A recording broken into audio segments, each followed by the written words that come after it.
नमस्कार जी। कहानियाँ यादों की में आपका स्वागत है। अपनी नानी के द्वारा सुनी हुई कहानियाँ, नानी की कहानियों के अंतर्गत प्रस्तुत है मेरी आज की कहानी जरासंध की मृत्यु।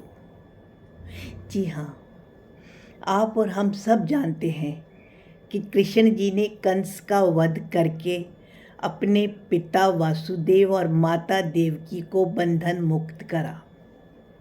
इसके उपरांत नाना उग्रसेन को मथुरा का राजा बनवाया, परंतु कंस की मृत्यु के उपरांत कंस की दो पत्नियां थी, आस्ती और प्राप्ति। इन दोनों को बहुत दुख हुआ और जो हाहाकार शुरू हुआ, और वो थी मगध के राजा जरासंध की पुत्रियां। मगध का राजा जरासंध बहुत अधिक पराक्रमी और प्रतापी था। उनसे अपनी बेटियों का दुख नहीं देखा गया और उन्होंने मथुरा पर 17 बार आक्रमण किया।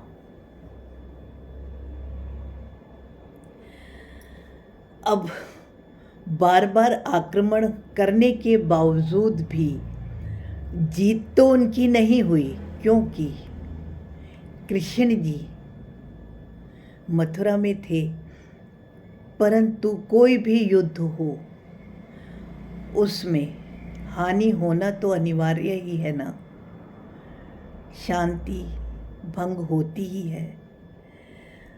और प्रकृति को, पर्यावरण को, हर चीज़ को नुकसान पहुंचता है, मन को, जन तन की हानि तो होती ही है।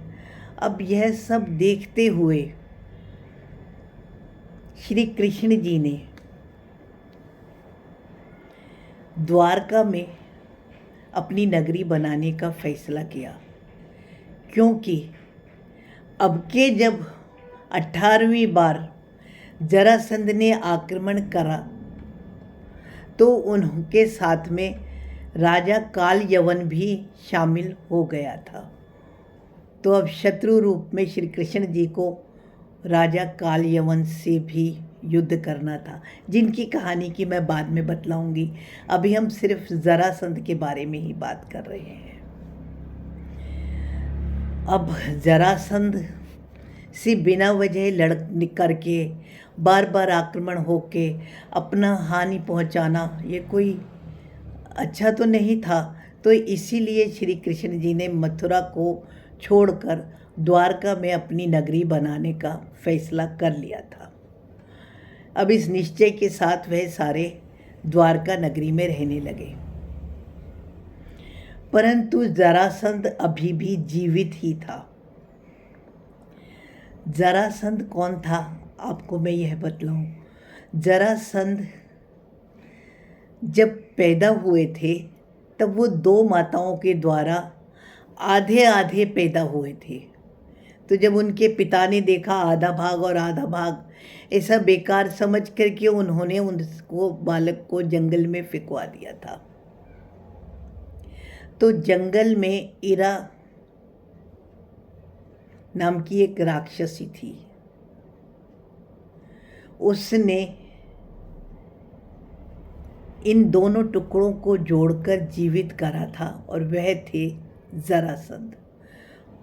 बेहद पराक्रमी, उनमें भी लगभग 10,000 हाथियों का ही बल था।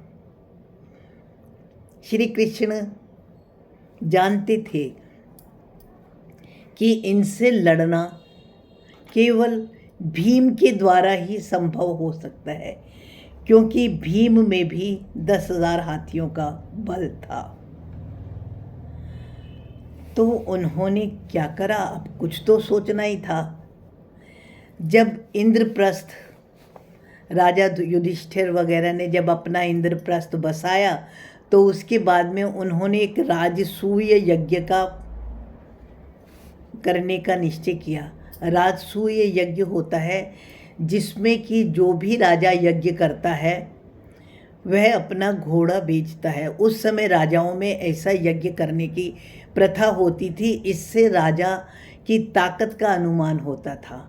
वो घोड़ा जहाँ जहाँ जाता था वहाँ के राजा उन राजा की अधीनता स्वीकार कर लेते थे और उपहार स्वरूप उस राजा के लिए कुछ भी देते थे, और जो अधीनता स्वीकार ना करे वह लड़ ले।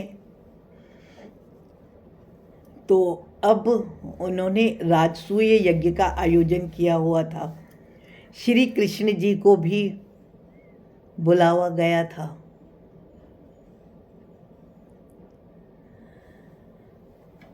तो फिर श्री कृष्ण जी जब वहाँ पर गए तो उन्होंने पहले ही निश्चय कर लिया था कि हमको भीम के द्वारा राजा जरासंध का वध करवाना है।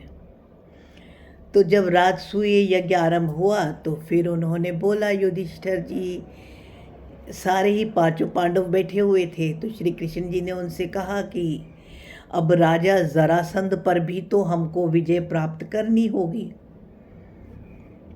तो उन्होंने कहा ठीक है, हम चलते हैं। तो श्री कृष्ण जी ने कहा, वैसे उनसे लड़ना तो अपनी शक्ति का भी ह्रास होगा, उनकी शक्ति का भी ह्रास होगा और बहुत ज़्यादा नुकसान भी होगा।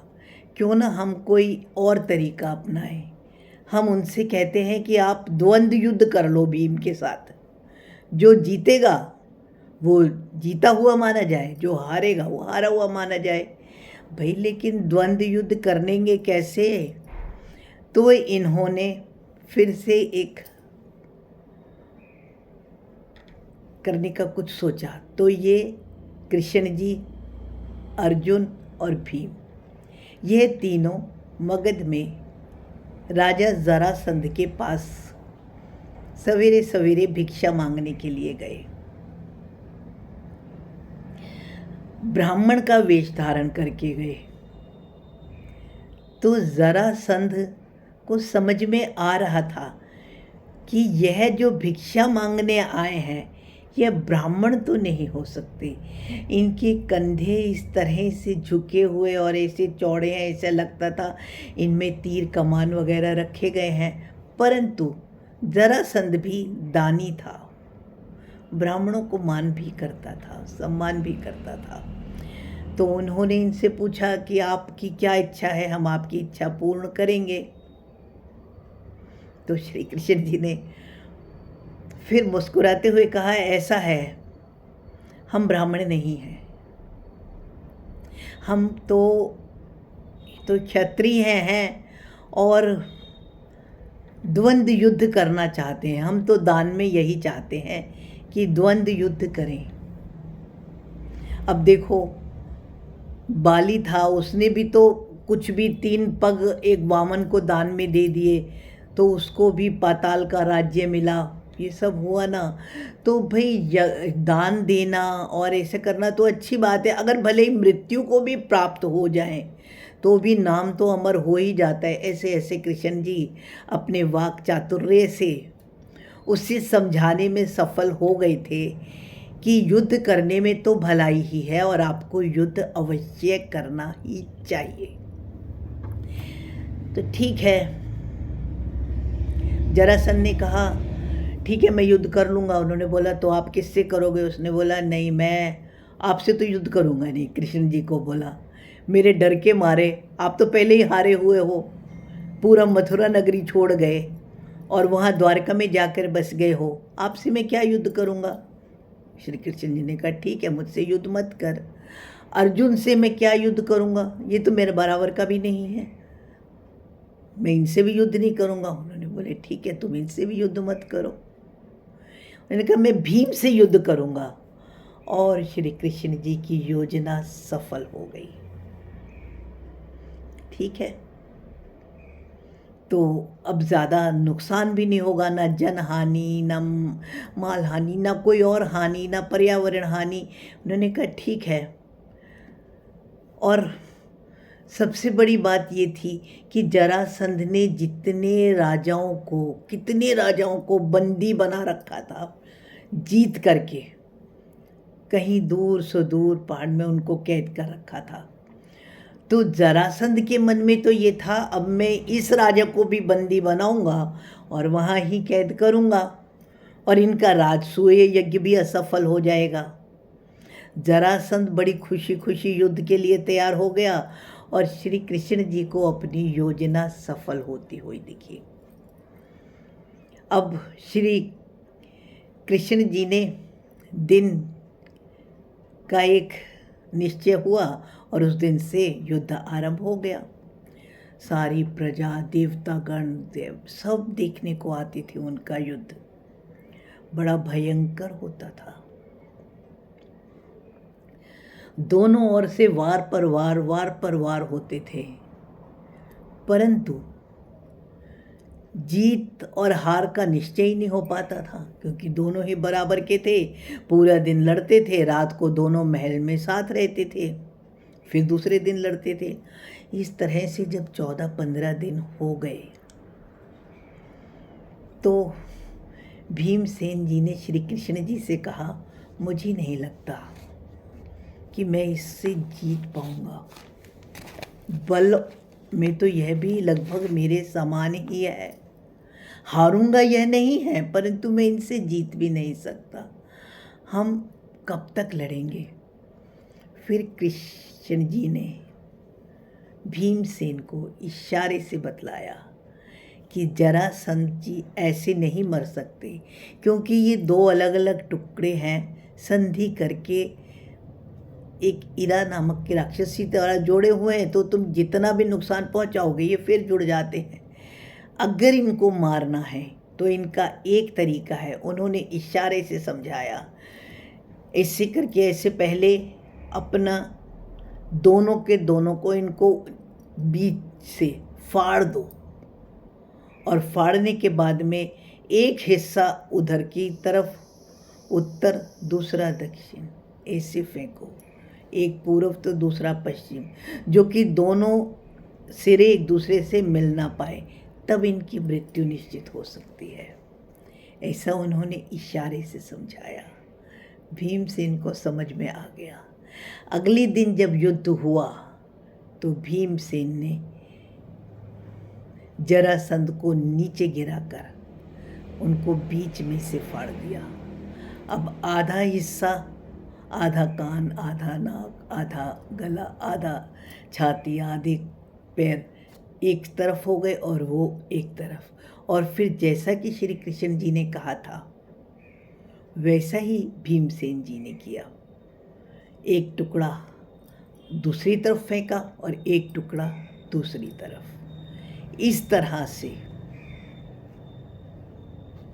जरासंध मृत्यु को प्राप्त हुआ।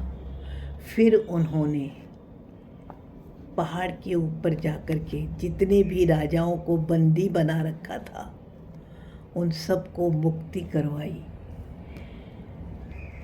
वो बहुत सारे राजा थे, उन सब ने इनको बहुत दुआएं दी और फिर राजसूय यज्ञ सफल होने के लिए इनको आशीर्वचन दिए, आशीर्वाद दिए। तब जरासंध के पुत्र सहदेव को राज्य देकर, उन्होंने कोई वहाँ राज्य थोड़े ही ना करना था, राज्य देकर अपने इंद्रप्रस्थ में सब लोग वापस आए। इस तरह से जरासंध की मृत्यु हुई।